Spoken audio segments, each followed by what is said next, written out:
Hello all. In this video, we will cover some important economic curves. Total 10 curves हम लोग cover करेंगे जो कि यूपीएससी प्रीलिम्स 2024 के लिए इंपॉर्टेंट होंगे. एंड लास्ट पेज में मैंने इन सब की एक समरी दे रखी है, बस वो याद करनी है. एंड बाकी मैं एक्सप्लेन कर देता हूँ आपको एक एक करके. जैसे फर्स्ट हमारा कर्व है कज़नेट्स कर्व. इसमें क्या होता है, this is the curve between income inequality and per capita income. And per capita income की जगह इसमें इकोनॉमिक ग्रोथ भी हो सकता है, क्योंकि जब तक इकोनॉमिक ग्रोथ नहीं होगी तब तक पर कैपिटा इनकम भी नहीं होगा. तो ये दोनों आपस में इंटरकनेक्टेड होते हैं.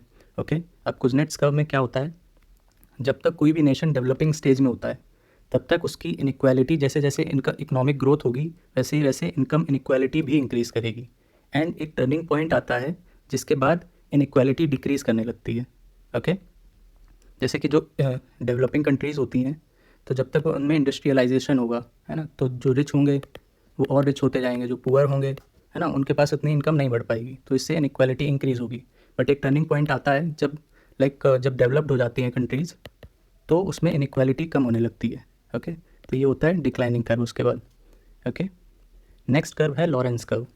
ओके, लॉरेंस कर्व क्या शो करता है, Lawrence curve distribution of income with in an economy show करता है.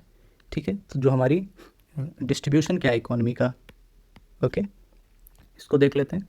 इसमें क्या होता है, इसमें एक तरफ होता है क्यूमुलेटिव पॉपुलेशन एंड एक तरफ होता है cumulative share of income. Okay, तो जैसे कि अगर इसमें हम मान लें क्यूमुलेटिव पॉपुलेशन, अगर जैसे मान लेते हैं स्टार्टिंग की 10% पॉपुलेशन है एंड ये लास्ट की 10% पॉपुलेशन है. ओके, तो इसमें देखेंगे ये वाला कर्व होता है लॉरेंस कर्व. इसमें 10% के पास सिर्फ इतनी इनकम है.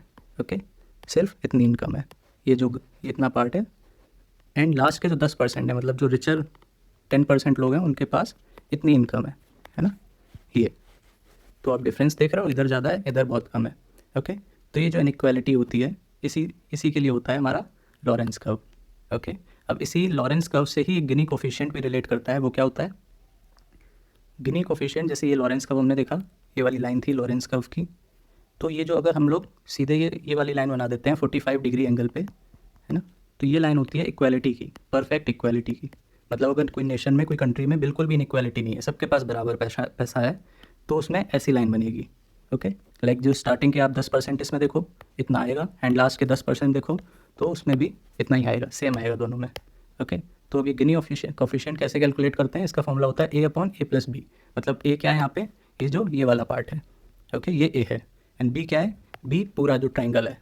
ओके, तो दिस डिवाइडेड बाय पूरा ट्राइंगल, इससे निकलता है गिनी कोफिशिएंट.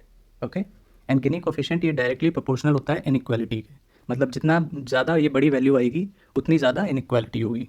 ओके, इसका मतलब क्या है कि अगर ज़ीरो होगा तो उसका मतलब क्या है, zero representing perfect equality. Okay, and 1 represents perfect inequality. Okay, मतलब अगर ज़ीरो होगा तो फिर उसका मतलब क्या हो गया कि ये वाली जो लाइन है लॉरेंस कर्व की, वो कोइंसाइड हो जाएगी इस लाइन के ऊपर. ठीक है, तो ये दोनों सेम हो जाएगा, 1 आ जाएगी वैल्यू. खैर आपको ये मैथमेटिकल उसमें नहीं जाना है, बस इसमें ये याद रखना है गिनी कोफिशिएंट में कि 1 ज़ीरो कब होगा एंड 1 कब होगा. ओके, ज़ीरो मतलब परफेक्ट इक्वालिटी, 1 मतलब परफेक्ट इनइक्वालिटी. ओके, ये किससे निकलता है गिनी कोफिशिएंट, ये लॉरेंस कर्व से निकलता है. Next Phillips curve. Phillips curve क्या होता है, इसमें इन्फ्लेशन और अनएम्प्लॉयमेंट रेट्स का ग्राफ बनाया जाता है. जैसे कि अगर इकोनॉमिक ग्रोथ हो रही है, इसको ऐसे समझते हैं, अगर इकोनॉमिक ग्रोथ अच्छी हो रही है तो उससे क्या होगा, जीडीपी हमारी इंक्रीज़ करेगी, है ना. जीडीपी इंक्रीज़ करती है तो उसके साथ इन्फ्लेशन भी होता है ना. जीडीपी अगर इंक्रीज़ करेगी तो इन्फ्लेशन भी बढ़ेगा, इन्फ्लेशन बढ़ेगा तो उससे क्या होगा, जो एम्प्लॉयमेंट रेट है वो डाउन हो जाएगा, मतलब कम हो जाएगा. ठीक है, तो वही चीज़ है यहाँ पे, इन्फ्लेशन अगर ज़्यादा होगा तो अनएम्प्लॉयमेंट रेट कम हो जाएगा, इन्वर्स रिलेशन हो जाता है. तो इस ग्राफ में, जैसे इस ग्राफ में देखते हैं, जैसे जैसे इन्फ्लेशन कम हो रहा है ना, अनएम्प्लॉयमेंट रेट इंक्रीज़ करती जा रही है, राइट. तो इन्फ्लेशन इन्वर्सली प्रोपोर्शनल होता है अनएम्प्लॉयमेंट रेट के. ये कौन शो करता है, Phillips curve. Okay, next Kuznets curve of environment.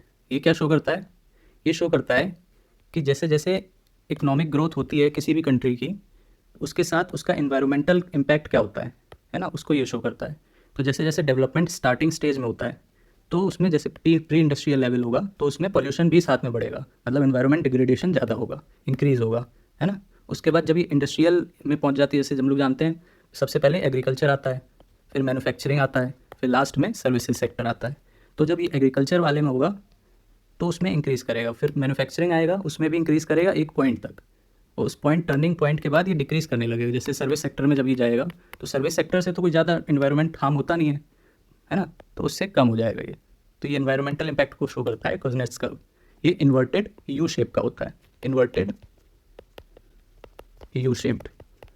Okay, चलो नेक्स्ट है जे कर्व। जे कर्व क्या शो करता है?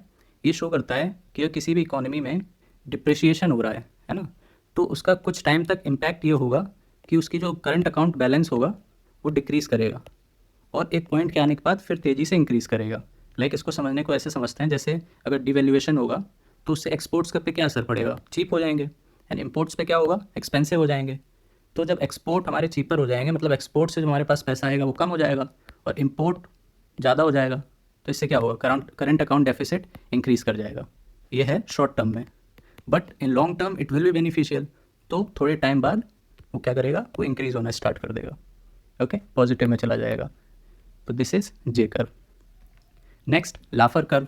लाफर कर्व क्या शो करता है कि गवर्नमेंट के पास जो रेवेन्यू जनरेट होगा टैक्स से, वो टैक्स रेट के साथ क्या रिलेशन रखेगा, है ना। लाइक अगर स्टार्टिंग में 5% टैक्स ले रही है गवर्नमेंट, है ना, तो फॉर एग्जांपल अगर उससे 5 लाख रुपीज़ आ रहे हैं, 10% कर दिया तो उससे 10 लाख रुपीज़ आने लगेंगे। बट ये कब तक इंक्रीज़ करेंगे, है ना। तो स्टार्टिंग में तो टैक्स रेट इंक्रीज़ करने पर रेवेन्यू बढ़ेगा, बट एक पॉइंट आएगा जिसको बोलेंगे रेवेन्यू मैक्सिमाइजिंग पॉइंट। उस पॉइंट पे मैक्सिमम रेवेन्यू आएगा। अगर उससे ज़्यादा आपने टैक्स रेट कर दिया तो इंस्टेड ऑफ इंक्रीजिंग वो कम और होने लगेगा, है ना। मान लो फॉर एग्जांपल अगर गवर्नमेंट ने 60% टैक्स कर दिया इनकम टैक्स पे, है ना, तो कोई नहीं देना चाहेगा। 60% टैक्स कौन देगा? हम 1 लाख रुपए कमा रहे हैं, उसमें 60,000 तुम ले जा रहे हो, है ना। तो हम लोग क्या करेंगे? टैक्स एवेजन करने लगेंगे, टैक्स इवेड करने लगेंगे, टैक्स की चोरी करने लगेंगे ऐसे पॉइंट में। ओके, तो उससे क्या होगा? रेवेन्यू भी कम होता जाएगा। So this is लाफर curve. Okay, next है एंजल कर्व। एंजल कर्व क्या शो करता है? ये शो करता है कि कोई भी प्रोडक्ट की डिमांड कितनी होगी अगर इनकम इंक्रीज़ करेगा। ओके, लाइक अगर हम नॉर्मल प्रोडक्ट्स के लिए देखें तो जैसे जैसे इनकम बढ़ेगी उसी के साथ साथ जो डिमांड भी बढ़ेगी नॉर्मल प्रोडक्ट्स की। ओके, लाइक नॉर्मल प्रोडक्ट्स क्या होते हैं? कार हो गई, है ना, फ़ोन हो गया, लैपटॉप हो गया, है ना, तो ये सब नॉर्मल प्रोडक्ट्स हो गए। जबकि जो इन्फीरियर प्रोडक्ट्स होंगे वो अगर इनकम इंक्रीज़ होगी तो उनकी डिमांड जो है वो डिक्रीज़ हो जाएगी, है ना। लाइक अगर इन्फीरियर गुड्स के एग्जांपल क्या होते हैं? जैसे जेनेरिक मेडिसिन हो गई। जेनेरिक मेडिसिन क्या होती हैं? लाइक जो कोई कंपनी बना रही है, मान लो XYZ अगर कोई कंपनी बना रही है तो वो 20 ईयर्स के लिए उसको पेटेंट करा लेगी और वो महंगा करके बेचेगी अपना रेवेन्यू निकालने के लिए। जो उस पर R&D लगेगी होगी, उस पर पैसा लगा होगा, उसको निकालने के लिए महंगा करके बेचेगी।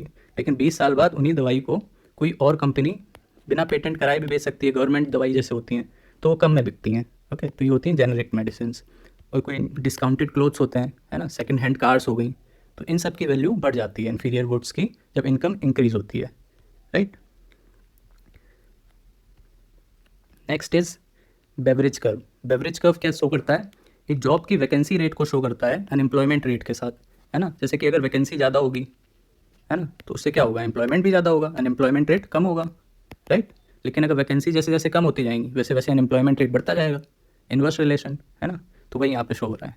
Okay, vacancy versus unemployment rate क्या शो करता है? Beverage curve.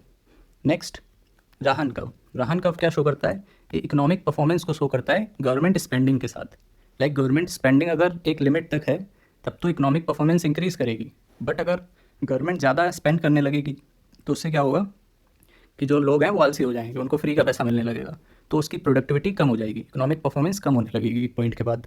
ओके, तो गवर्नमेंट स्पेंडिंग का परसेंटेज ऑफ GDP और इकोनॉमिक परफॉर्मेंस में क्या रिलेशन होगा? इन्वर्स रिलेशन होगा।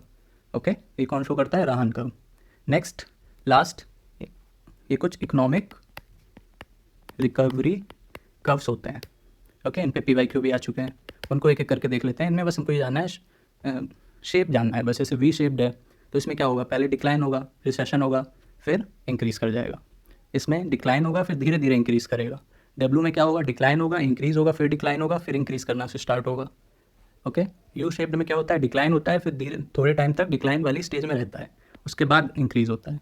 ये V वाले में क्या होता है? नीचे जाता है फिर तेज़ी से ऊपर आता है, बट इसमें टाइम लेता है। ओके, नाइक शेप्ड, नाइक जैसे नाइक का जो सिंबल होता है इस तरह का। Z शेप्ड, पहले इंक्रीज़ करेगा फिर डिक्लाइन फिर इंक्रीज़ करेगा। ओके, W शेप्ड, ये तो हार्ट बीट टाइप का होता है। ओके, इसमें लाइक कोई प्रेडिक्शन नहीं होता, इंक्रीज़ कभी भी कर जाएगा, कभी भी डिक्रीज़ कर जाएगा, कभी भी इंक्रीज़ कभी भी decrease. Okay, square root shaped, square root कैसे बनाते हैं, ऐसे, है ना, उसी टाइप का ये सिंबल है square root. Next K shaped, इसमें क्या होता है कि पहले डिक्लाइन होता है, फिर कुछ प्रोडक्ट्स तो रिकवर कर जाता है बट कुछ प्रोडक्ट्स रिकवर नहीं कर पाते हैं। ओके, तो दिस इज के शेप्ड। तो ये हम लोग ने 10 कर्व्स कवर कर लिए हैं और ये उन 10 कर्व्स की समरी है ना। तो इन सबको हम लोग ने एक एक करके कवर कर लिया, आप इससे रिवाइज कर सकते हो फॉर लास्ट मिनट प्रीलिम्स के लिए। Okay, thank you, please like and subscribe.